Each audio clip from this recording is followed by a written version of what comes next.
성탄절은 하늘과 땅이 화해한 날이며, 성탄절은 인간을 향한 아버지의 구원 사건이 실체화되는, 바로 촉발되는 사건이 바로 주님의 탄생 사건이 바로 성탄절이 됩니다.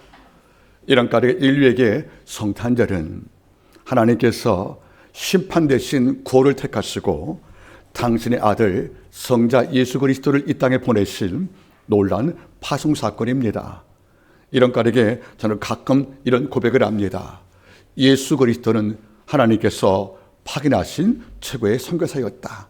이렇게 가끔 고백도 합니다. 이런 까닭에 성탄절을 맞이해서 오늘 여러분과 함께 나눌 말씀의 제목은 성탄을 다시 한번 고요히 묵상하다, 이런 제목을 갖고 성탄의 본질과 그 의미와 가치를 하나님의 말씀을 통하여 다시 한번 묵상되기를 간절히 바라겠습니다. 말씀을 증언합니다. 성탄절의 본질 사건들,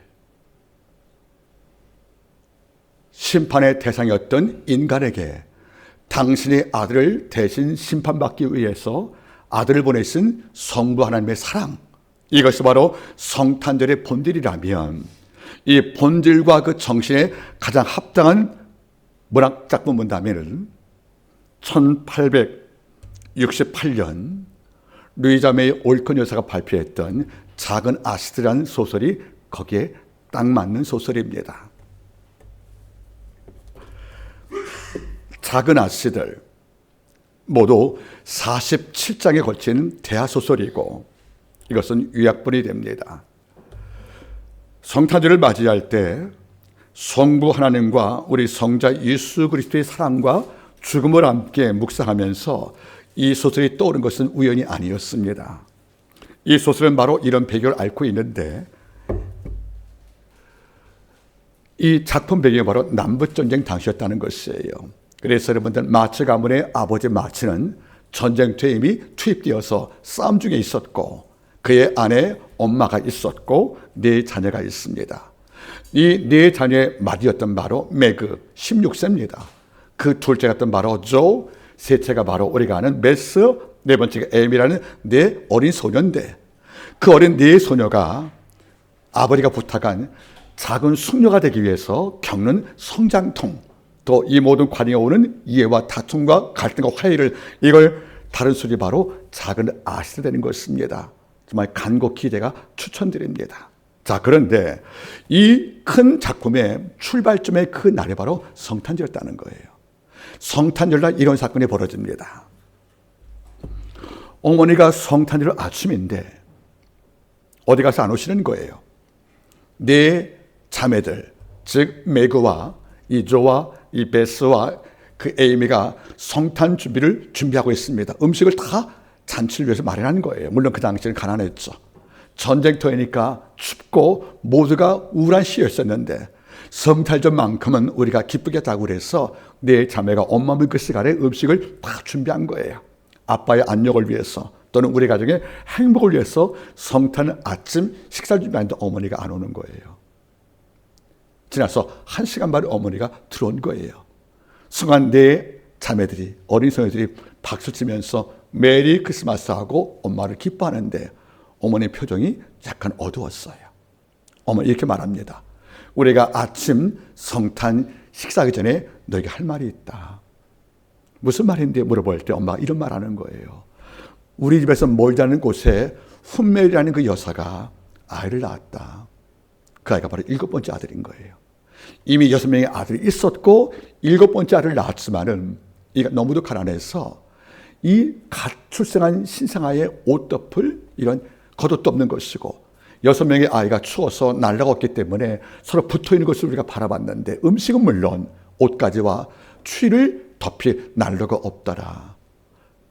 나는 몰랐지만 아침에 그 집 큰아이가 와서 내게 양식을 부탁하더라. 그래서 내가 다녀왔다, 현실 보려고. 이러니까 네 아이가 엄마가 무슨 말씀하는가 하고 궁금해할 때 엄마가 이리 말하는 거예요. 네 자녀가 엄마 우리 식사하죠 할 때, 얘들아 우리가 그 가여운 산모와 신생아와 6명의 아이 위에 크리스마스 선물을 준비하자. 뭔데요? 우리가 먹을 아침 식사를 그들에게 선물해 주자. 애써 준비했던 식탁 위에 네 자매가 준비했던 바로 이 식탁을 그대로 옮겨서 산모와 그 아이에게, 6명의 아이에게 아침 식사로 주자는 것이 바로 그 선물했다는 것이 아니겠습니까? 작가는 말하고 있어. 이렇게 말합니다. 아침 식사를 1시간 동안 기다렸던 네 자매는 배가 많이 고팠다. 잠시 분위기가 어두워질 때 둘째 딸 조가 이렇게 말한다. 엄마가 우리 아침 식사 다 먹기 전에 일찍 와서 고맙다고. 왜? 줄 수 있잖아요. 우리가 먹어버렸으면 줄 수 없지 않겠습니까? 이러니까 마음 착한 베스가 말하는 거예요. 우리가 과연 그 아이에게 또 줄 선물이 무엇인가 찾아볼게요. 이러자 여러분들, 그러니 매그가 말하는 거예요. 나는 더 많은 걸 준비하기 위해서 나는 빵을 구울게. 마지막 에이미가 말하는 거예요. 내가 제일 좋아하는 크림과 머피를 선물할 거라고. 이걸 다 들고 그 가정을 방문하는 장면이 등장합니다. 남북전쟁이라는 모두가 가난하고 모두가 우울하고 모두가 추웠던 이 시기에 내 어린 소녀가 아침 식탁을 그대로 옮겨서 훈매의 가정에게 선물로, 크리스마스 선물로 줬다는 그 사실들, 이걸 볼 때마다 이것만큼 성탄절의 정신을 상징하는 소설이 있을까? 이걸 보고 전 마음이 기뻤다는 것입니다. 여러분, 오늘 성탄절입니다. 당연히 믿는 성도에게 축제지만 교회 밖의 모든 성도에게는 단지 쉬는 날일 것 아니겠습니까? 그럼에도 우리는 경계를 넘어서, 담을 넘어서 훈매의 가정에게 우리 양식을 주었던 바로 그 정신을 우리가 마음에 갖고 산다면은 우리의 기쁨을 함께 나누어서 그 모두에게 하나님의 군의 잔치에 초대할 수 있는 이런 마음의 여유가 필요한 것이 아닌 것인가 하고 생각을 해보는 것입니다. 오늘 성탄절을 맞이했습니다. 어젯밤 하나님께 잠시 엎드려 기도했습니다. 이런 기도가 나왔습니다. 하나님, 꼭 우리를 위해서 오셔야 했습니까? 꼭 죽으셔야 했습니까? 우리가 뭐라고? 우리가 당신께 어떤 존재라고? 출생 때부터 살아가면서 생각, 마음의 모든 계획이 악하고 틈만 있으면 주를 배반하고 더 나가서 호모데우스, 인간이 신인치 않은 이런 오만과 방자를 부리고 사는 우리에게 무엇이 곱다고 예쁘다고 당신 아들 기꺼이 보내시어 죽게 하시고 그 죽음으로 우리 생명을 샀습니까? 하는 이런 질문이 나올 수밖에 없다는 것이에요. 제 상상으로는, 제 고백 갖고는 이거 이해할 수 없을 만큼 너무 큰 사랑들. 그래서 오늘 새벽에 잠을 깨면서 이렇게 하나님께 감사 기도했답니다. 하나님, 제 작은 머리로 당신의 아들을 버리신 그 성탄절 사건을 다 이해는 못하지만 하나는 알고 있습니다. 그래서 우리가 구원을 받게 되었습니다. 오늘은 성탄절이 단순한 이른바 홀리데이 축제가 아니라 이른바 할로데이, 거룩한 날로 있는 그런 경축일이 아니라 거룩한 날 홀리데이가 되어서 우리 아버지 앞에 성탄절의 참된 정신과 가치를 함께 발견하기를 먼저 부탁을 드리겠습니다. 그러면 첫째, 성탄절은 어떤 사건입니까? 따라하십시오. 성탄절은 하나님께서 인간을 방문하신 사건이다. 허물과 죄로 죽었던 우리는 희망이 없었어요. 여러분, 인간에게 희망이 있습니까? 여러분, 한번 곁에 이웃을 바라보세요. 여러분 같지 않잖아요. 우리는 좀 더 배려하려고 그러고 좀 더 섬기려고 그러고 날 낮출 마음이 있겠지만 이럴 때 있어 상대방은 우리를 쉽게 보거든요. 그러니까 우리의 선과 모든 의가 지칠 수밖에 없다는 것이에요. 여러분, 인간에게 희망이냐 물어본다면 이것은 특별한 분의 물일 거예요. 여러분, 빅터 류게 레미제라블을 바라보면 이런 문장이 나와요. 인간에게 미래란 여러 가지 의미가 있다. 잘 듣기 바랍니다. 인간에게 미래란 각자에게 다른 의미로 다가온다는 거예요. 무엇을 가진 자는, 부유한 자는 미래가 희망이에요. 그런데 갖지 못한 자는 미래가 불안인 거예요. 그리고 두려움을 떠는 소심한 자는 미래가 알 수 없으니까 고통인 거예요. 근데 그 다음 말이 뭐죠? 그러나 용기 있는 자에게 미래는 기회라고 말하잖아요. 하지만 우리가 어디에 속합니까? 우리는 약하잖아요. 또는 우리는 악하잖아요. 이러니까 우리가 볼 때 우리의 미래는 결코 밝지 않거든요. 여러분, 지금보다 더 나아진다는 것은 현재 코인과 황금을 수한 일부 부자의 문제지, 일용할 양식을 기도하는 우리 입장에 볼 때 미래가 밝고 희망을 아니지 않습니까? 그러니까 믿도 읽어 말도 우리는 미래가 불안이고 우리는 두려움의 시간 아니겠냐, 그런 말이에요. 그런데 영적 문제는 더하거든요. 종말이 다가올수록 인간은 악을 악으로 보지 않아요. 선과 악의 경계가 희미해서 모든 악도선이라고 주장하는 사람도 있는가 하면 악을 짓고도 마음속에 이걸 죄라고 인정하지 않잖아요. 이미 성경 말씀이 제시한 도덕적 기준인 선은 이미 무너져 버린 거예요. 사람을 죽이고도 정당방위래요. 음주운전 사람을 치고도 여러분들 실수했대요. 과거에 하나님의 말씀이 척도였던 그 시대에는 모든 죄와 악이 분명히 구별됐단 말이에요. 지금은 선과 악이 구별이 안 되는 거란 말이에요. 이러니까 영적 세계를 바라봐도 인류가 나아질까? 인간이 선하게 변할까? 이것도 여러분들 미리 쓰고 이것은 여러분들 희망이 없는 것이 아니겠습니까? 그래서 우리가 바라볼 때 인간 내비에는 구원의 희망이 없다는 거예요. 이걸 하나님은 아신 겁니다. 그래서 직접 인간을 찾아왔다는 겁니다. 저는 가끔 놀라는 게 있어요. 우리가 하나님을 만나야 구원을 받는데, 예수 십자가 접촉되어야 우리가 죄사함을 얻는데, 하나님을 만나기 위해서 만약에 조건이, 만약 하나님께서 겸서봐, 예, 너 나 만나 구원 받을래? 예, 당연하죠. 그러면 너 나 만나기 위해서 천사가 돼서 하늘 오라 그러면 하늘 올라갈 수 있겠습니까? 하나님은 우리를 만나기 위해서 우리를 보고 천사가 돼서 하늘 날아오라 말씀한 것이 아니란 말이에요. 당신이 우리가 가지 못하기 때문에 찾아온 것이 아니겠습니까? 다시 말하면 우리가 천사가 되어 날개를 부여받고 하늘에 올라가서 하나님 만나서 구원받은 게 아니잖아요. 우리가 올 수 있음을 알기에, 아니 오기를 거부하기에 잔치를 베풀고 초대할 때 뭐라고 그랬어요? 나는 밭 간다고, 나는 장가 간다고, 나는 여러분들 소시험한다고 하나님의 초청을 거부한 것이 예수의 비유 아니겠습니까? 이것이 단순 비유겠습니까? 주께서 오라 해도 우리는 안 가잖아요. 왜? 여기가 조사오냐고 했으니까. 이러니까 하나님은 인간을 사랑하사 구원시키려고 마음은 결정하셨는데, 인간은 하늘에 올라올 능력도 없고 찾아올 만한 의지도 없단 말이에요. 이러니까 하는 말이 뭐죠? 아담을 찾아간 하나님처럼 아버지께서 성자를 대신 보내서 우리를 만난 사건이 바로 성탄절 아니겠습니까? 존 칼빈은 말했어요. 하나님께서 이 땅에 오셔 출생하신 것은, 따르겠습니까? 영원하신 하나님이 시간 속에 갇힌 사건이고, 불멸의 하나님이 필멸의 존재가 된 것이고, 창조주 하나님이 피조물이 된 사건이다. 엄청난 자기희생이라는 거예요, 여러분들. 그래서 존 칼빈은 말한 거예요. 예수가 이 땅에 오신 것은 이른바 홀리 컨택, 거룩한 접촉이라는 거예요. 우리를 만나기 위해서. 저는 지금도 그렇습니다. 제가 존경하는 강요열 작가가 독일에 계십니다. 과거에 언급을 했지만은, 젊은 세대는 강요열 작가를 모르겠지만은, 제 젊을 때는 그분이 저에게 글쓰기와 삶의 모범이고 표적이었습니다. 정말 그분의 그림을 닮아고 싶었고 그의 삶을 닮고 싶었다는 거예요. 독일에 가셔가지고 꽤 오랜 시간 이제 잊혀지었었는데, 어느 순간 제게 카톡이 왔잖아요. 독일에서. 한 번도 만나뵌 적도 없고, 보고 싶었지만 제가 그분을 잘 들으니 이 땅에 안 계시고 독일에 가셨으니까. 처음에는 제가 그때 설교했지만은 저는 보이스피싱인 줄 알았어요.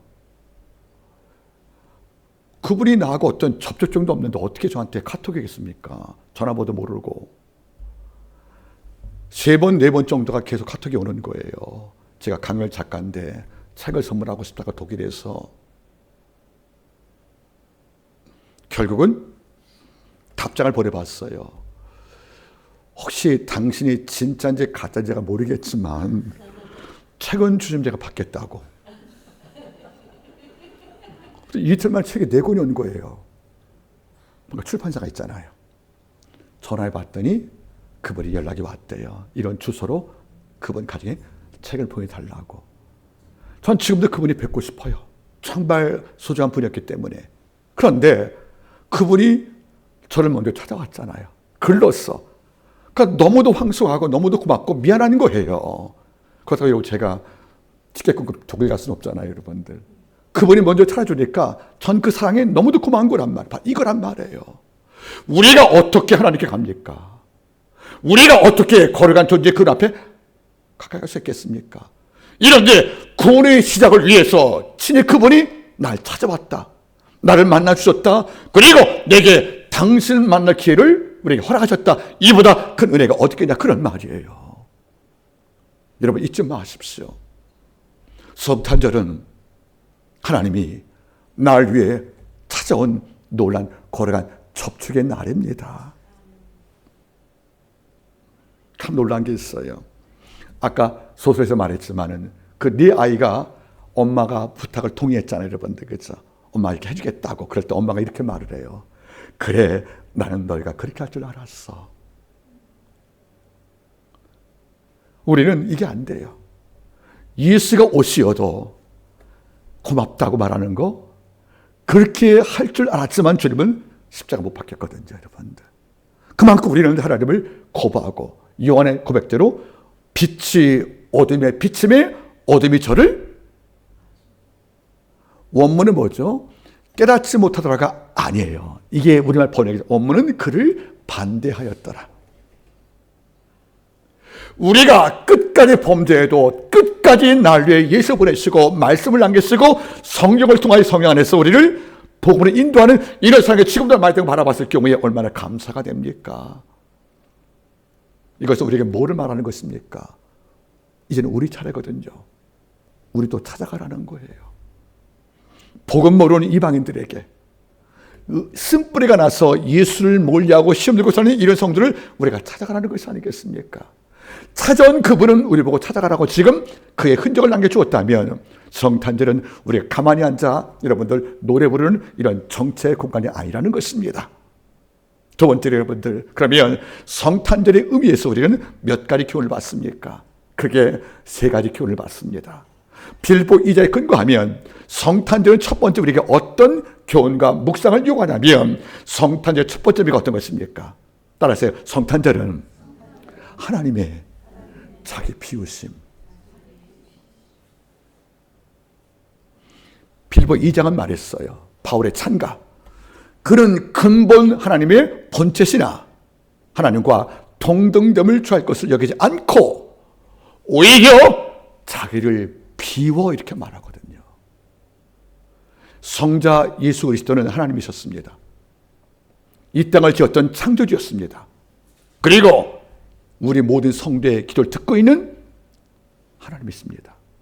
신적 영광으로 이 땅을 통치하던 그 예수 그리스도께서 성부 하나님의 부탁을 통하여 인류 구원을 위해서 성자 하나님의 영적 지위와 신적 권능과 그리고 존귀로운 모든 특권을 다 버리고 이 땅에 오실 때 자기를 비웠다는 거예요. 케노시스.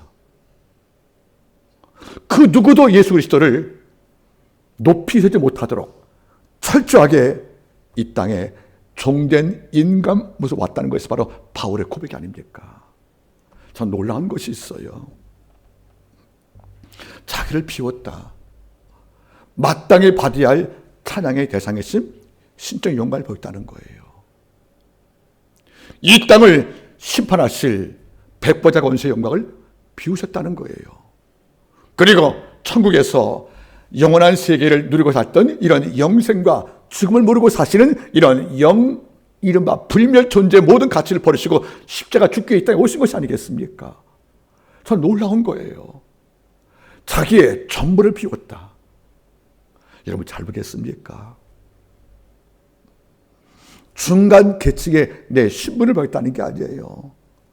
인류가 꿈꿀 수 없는 창조주의 지위, 심판주의 지위, 더 나가서 여러분들 모든 피조물의 영광을 발휘했을 예배의 대상이실 이런 신적 능력을 다 비우시고 이 땅에 왔다는 사건은 엄청난 시작 아니겠습니까? 바울은 고백을 했어요. 빌보 3장에서 이른바 7대 영광. 너희가 나를 어떻게 볼지 몰라도 나는 출생 때부터 나는 할례를 받았고 히브리였다. 이걸로 시작을 해서 후천의 영광, 나는 말이 셨고 그의 핍박을 했고 율법의 열심이었다. 나는 베냐민 지파의 왕족 후손이다. 여러분, 왜 중요하죠, 여러분들? 12지파, 야곱의 12지파 가운데서 여러분들 약속의 땅에서 출생한 유일한 아들이 베냐민이에요. 애굽 땅이 아니고. 그러니까 영적 정통성도 갖고 있는 후손 가운데서 왕들 사울 가문에서 바울이 왔다는 말은 엄청난 특권이지 않습니까? 여기 또 뭐가 있다고 그랬어요? 제가 설교할 때. 그는 로마 시민권자입니다. 그죠? 또 삼층전을 바라봤던 천국 계시 경험자란 말이에요. 이렇게 엄청난 영광을 갖고 있지만 그걸 비워버리잖아요. 예수를 얻기 위해서 내 유익된 모든 것을 뭘로 이겼다고 여러분들? 배설물로. 여러분, 배설물이 여러분 인분이잖아요. 우리가 여러분들 인분을 다 보고 나서 그리고 또 바라봅니까? 우리 문 닫고 나오잖아요. 자기가 누려왔던 나를 더 돋보이게 만드는 이런 엄청난 9가지 영광을 물 내리고 다 안 보듯이 이걸 깨끗이 버려버리고 예수를 택했다는 것은 무슨 말이겠습니까? 바울도 자기를 비웠다는 것이 아니겠습니까? 저를 가끔 제게 물어보는 것이 있어요. 누가 내 자존심을 건들 때, 함부로 무시할 때 나는 어디까지 나를 비울 수 있을까? 정말 발끈하지 않고 송곳 세우지 않고 뾰족하지 않고 그를 가만히 바라볼 수 있을까? 쉽지 않은 문제예요. 바울이 고백했지 않습니까? 갈라디아서 2장 20절 말씀에 내가 그리스도와 함께 십자가에 못 박혔나니, 그럼 죽었다는 거잖아요. 그런데 이제는 내가 사는 것이 아니고 내 안에 계신 그리스도가 사는 것이라고. 내가 육체 가운데 사는 것은 나를 위해 자기 아들을 버리신 하나님의 사랑을 산다는 고백하잖아요. 내가 못 박혀 죽었으니까 자랑거리가 없다는 거예요. 대접받고자 하는 마음들, 높아지는 마음들, 모든 자가 나를 추앙하는 이런 신적 영광을 포기한 것이 아니겠습니까? 어제 한 제자가 제게 질문이 왔어요. 난 그 제자가 질문할 때마다 겁이 나요. 심오하기도 하고 너무 전곡을 찔렀어. 교수님, 그러길래 왜 그러냐 물어봤더니 내일 성탄절 인사합니다 하고 이제 하트가 왔어요. 고맙다 했더니, 그런데 더불어 질문도 같이 보냅니다. 그 왔어요. 질문이 뭐냐 그러니까 교수님은 어떤 어른 되고 싶습니까? 물어보는 거예요. 어떤 어른 되고 싶느냐고. 많죠. 근데 저는 말했어요. 그 누구의 비율을 맞출 필요가 없을 만큼 편한 노인이 되고 싶다.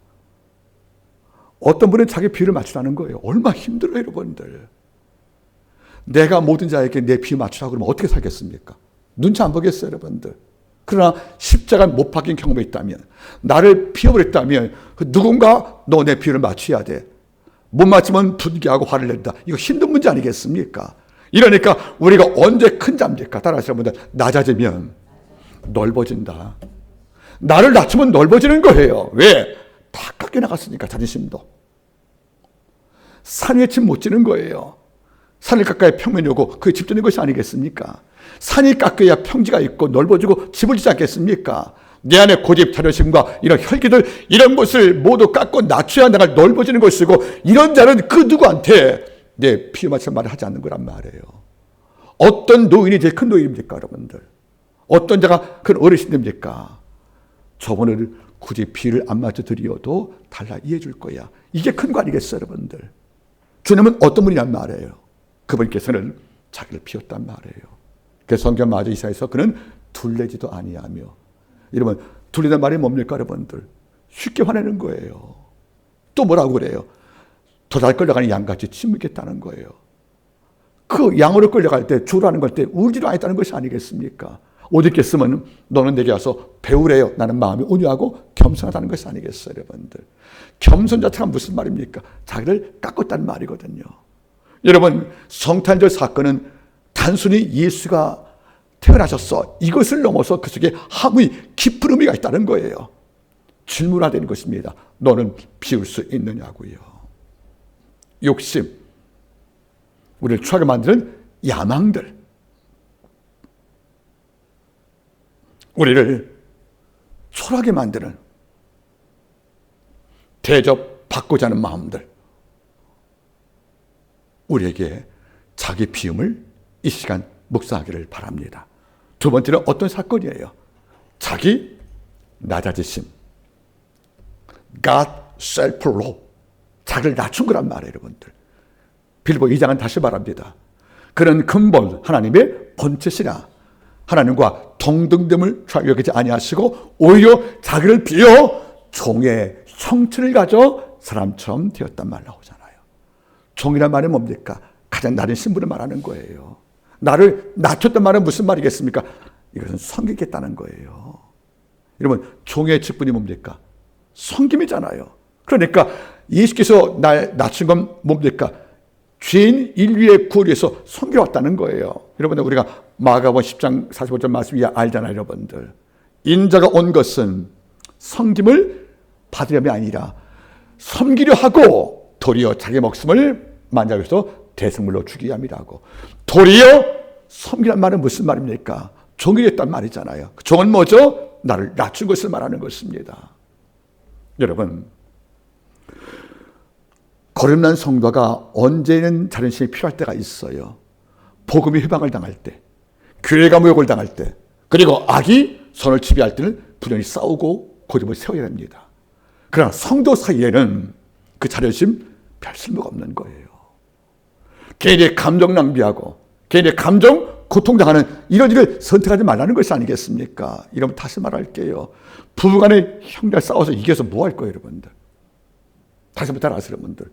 싸웠다, 이겼다, 괜히 이겼다.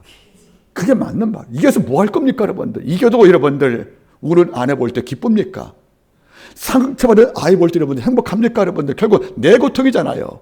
그 우리가 왜 이걸 못 참아요, 여러분들? 우리가 나를 낮추지 못한 거예요. 그가 도리어 종의 형체를 지어 사람의 모양으로 나타났음에 이렇게 번하는 말이 무슨 말이겠어요, 여러분들? 주님은 끝없이 말씀을 했어요. 말이 이렇게, 너희가 긴 옷 입고 시장에서 인사받는 거 좋아하지 말라고. 잔치 상속할 때 너희가 끝 밑에 앉으라고. 왜 그러는 거예요, 여러분들? 우리가 얼마나 오만한지 아십니까, 여러분들? 참 저는 안타까운 게 있어요. 12제자가 성령으로 거듭나기 전에는 예수의 제자가 되어서 3년간 공생교육을 받았지만 아직까지 육체의 뿌리가 그냥 남아있었어요, 여러분들.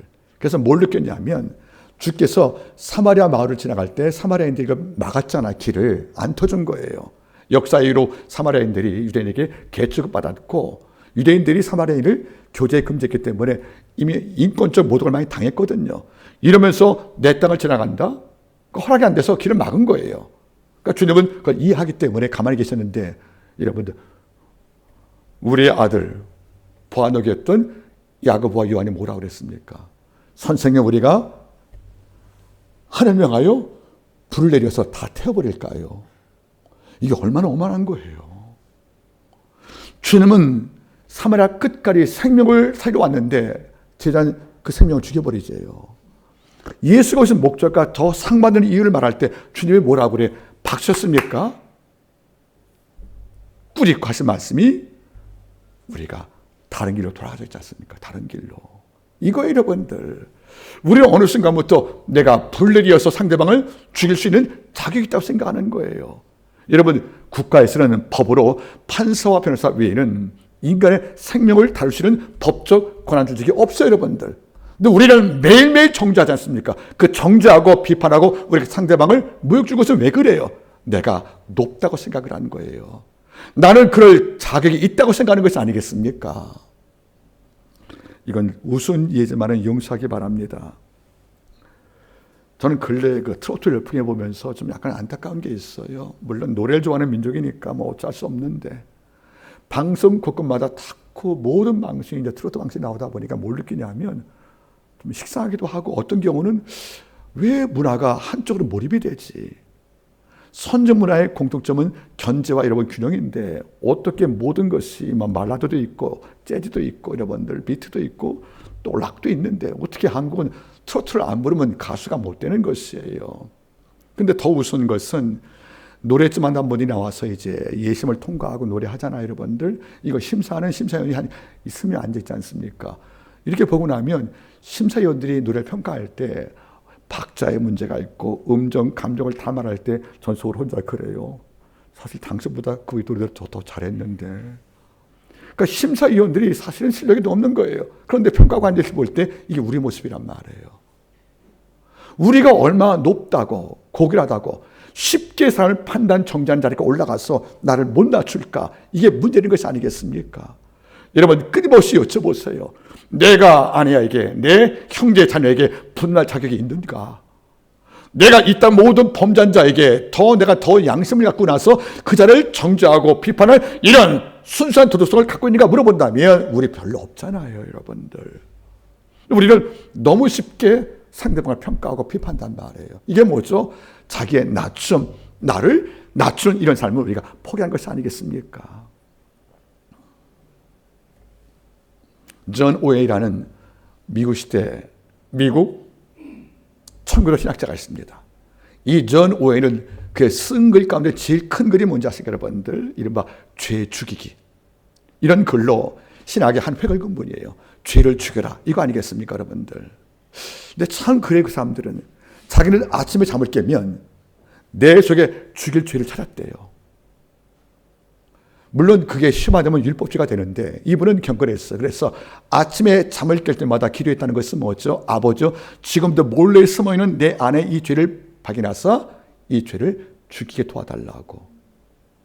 처음에는 이걸 읽을 때 내 젊을 때 20대 초에는 뭐 이런 분이 다 있어. 우리 죄가 십자가 처리가 되는데 왜 죄의 문제에 매달려? 성화 영화가 필요한 문제인데. 그런데 이게 아닌 거예요. 우리가 주 올 때까지, 영화의 몸을 잊기 전까지, 우리가 몸 바뀌어 부활의 몸을 잊기 전까지 우리 안에 죄는 내 마음을 전쟁터 삼아서 하나님과 싸우고 있잖아요. 그렇죠?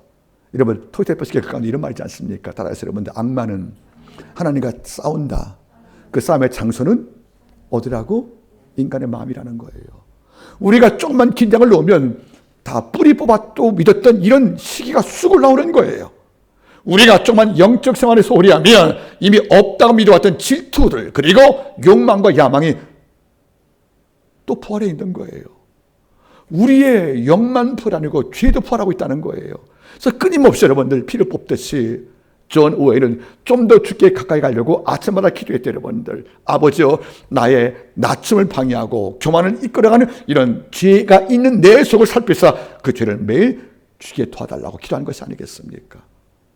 바울은 뭐라고 그래요? 내가 날마다 죽노라. 왜 죽어요, 여러분들?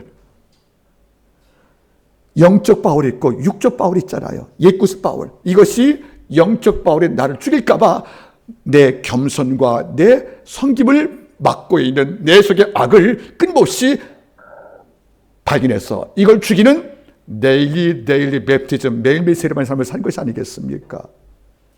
우리 기도할 때 하나님께 은사 받는 것도 물론 중요해요. 능력 받는 것 정말 중요한 문제예요. 그런데 이와 거의 같은 수준을 놓고 기도하세요.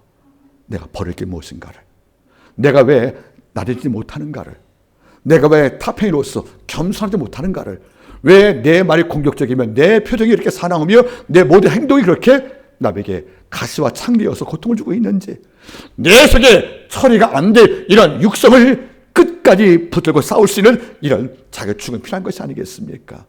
주님은 자기를 비우고 낮추었답니다. 그러면 예수의 성탄절 마지막 세 번째는 어떤 의미가 있습니까? 따라하세요. 성탄절은 하나님의 자기 주심이다. God self-giving. 하나님이 나를 주었다는 거예요.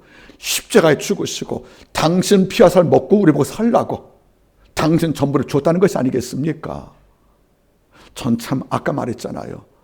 작은 아시들에서 혹시 우리가 저 가연 훈멜 가족을 위해서 우리 아침 식사를 그가 선물로 주면 어떠겠니?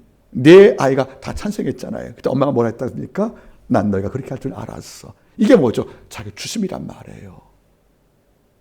제가 오늘 아침에 그런 기도했답니다. 하나님, 어떤 경우든지 하나님께는 아끼는 게 없게 도와주십시오. 하나님께 아끼지 말자는 겁니다. 시간, 내 건강, 내 재능, 내 물질들. 우리가 하나님께 아끼면 안 되잖아요. 여러분, 사도 바울은 로마서 8장에서 하나님이 주신 사랑을 뭘로 표현했습니까? 자기 아들을 아끼지 않고 내어준 그 이가 그 아들과 함께 모든 것을 우리에게 은사, 카리스, 선물로 주지 않겠느냐.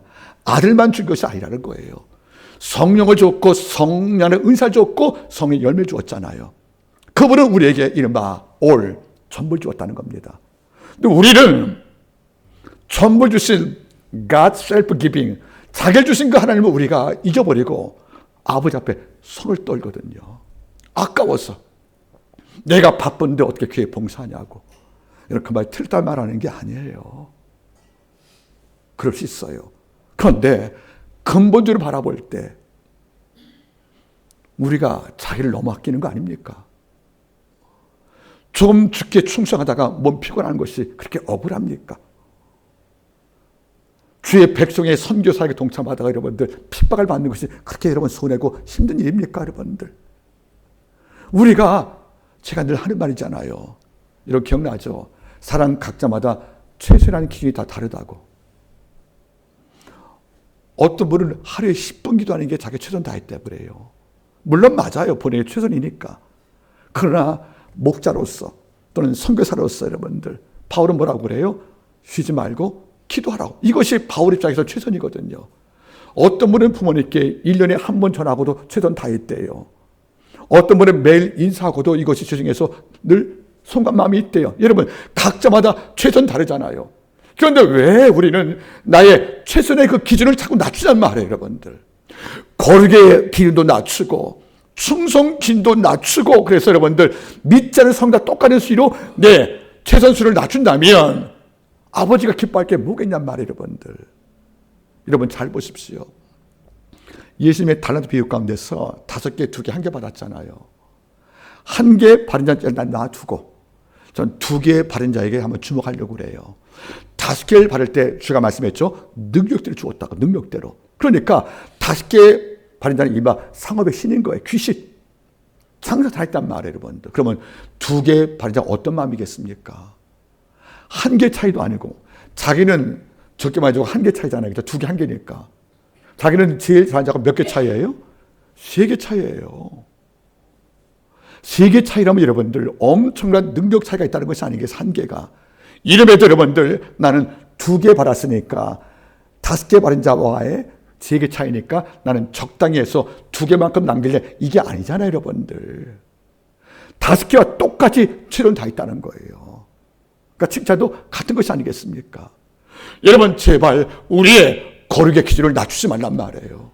우리의 충성 기준들, 우리의 헌신, 그리고 우리의 감사 기준 낮추지 말란 말이에요, 여러분들. 이걸 아까워하면 새 교회표가 한번 설교했지만은 전능자의 그늘 아래 거하랍니다. 동일한 책 제목이 여러분들, 짐 엘리엇의 그 아내가 쓴 책이 있어요. 짐 엘리엇은 남미 파라과이 쪽에 선교 갔다가 여러분들 식인종한테 죽음을 당했습니다. 모두가 두려워 떨 때 그때 죽었던 선교사 4분, 5분의 그 아내가 또 선교를 떠납니다. 남편 죽은 장소에 가서. 그래서 그 마을을 복음화시켰다는 거예요. 선교 때문에 남편이 죽음을 당했는데, 우리가 볼 때 영광 죽이지만 가족이 볼 때는 여러분들 그 가족 자체가 해체가 되는 엄청난 상처 아니겠습니까? 남편이 충성을 다하고 추선 다한 건 맞아요. 그런데 아내들은요, 그들도 남편 따서 선교사한테 그 말을 똑같다는 말은 무슨 말이겠어요? 우리가 상상하는 최선과 기준 다르지 않습니까, 여러분들? 그때 그 아내의 고백이 겁니다. 전능자의 그대 거란 말이 거기라는 말 아니겠어요, 시편 말씀을. 여러분 전 지금도 그래요. 또 교회 가니 그 말하세요. 당연하지. 그게 우리 기준인 거예요. 그게 우리의 최선인 거예요. 또 기도하러 가니 이게 우리의 최선 아니겠습니까? 주님은 자기를 전부를 주었답니다. 따라하세요. 십자가의 죽으심이라. 전부 죽으신 거란 말이에요. 그의 죽음이 우리를 살렸고, 그의 죽음이 사망을 죽였고 그의 전부를 주었던 죽음이 우리에게 미래가 불안하고 미래가 미지가 아닌 미래가 기회되는 걸로 아버지가 선물을 주었다는 겁니다. 오늘 성탄절입니다. 예배 끝나시고 차도 마십시오. 가족과 식사하시길 바랍니다. 그러나 잊지 말 것은 성탄절은 인류의 구원을 위해서 자기를 비우신 예수 그리스도의 순환 사건이었다. 성탄절은 우리를 위해서 자기를 낮추시고 종으로 오신 예수님의 자기 변신이었다. 성탄절은 자기 전부를 주신 예수의 sacrifice, 거룩한 희생이었다. 이걸 알고 오늘 맞이한다면 성탄절 캐롤과 노랫소리가 다시 한번 깊이 들지 않겠습니까? 복된 성탄절 되길 바랍니다. 메리 크리스마스. 기도하시겠습니다. 아버지 하나님, 한 작가의 글을 인용을 합니다. 난 너희가 그렇게 할 줄 알았어. 예수께서 자기를 비웠기 때문에 우리가 비울 걸로 믿고 있는 주의 음성을 우리가 듣고 싶나이다. 주가 자기를 비우시고 낮추시고 주었기 때문에 이걸 믿고 배운 우리도 이렇게 할 걸 믿고 주가 말씀할 때 나도 내가 그럴 줄 알았어. 이런 말을 듣는 성도가 되기를 간절히 원하며 모든 말씀을 예수님의 이름으로 기도드리옵나이다. 아멘.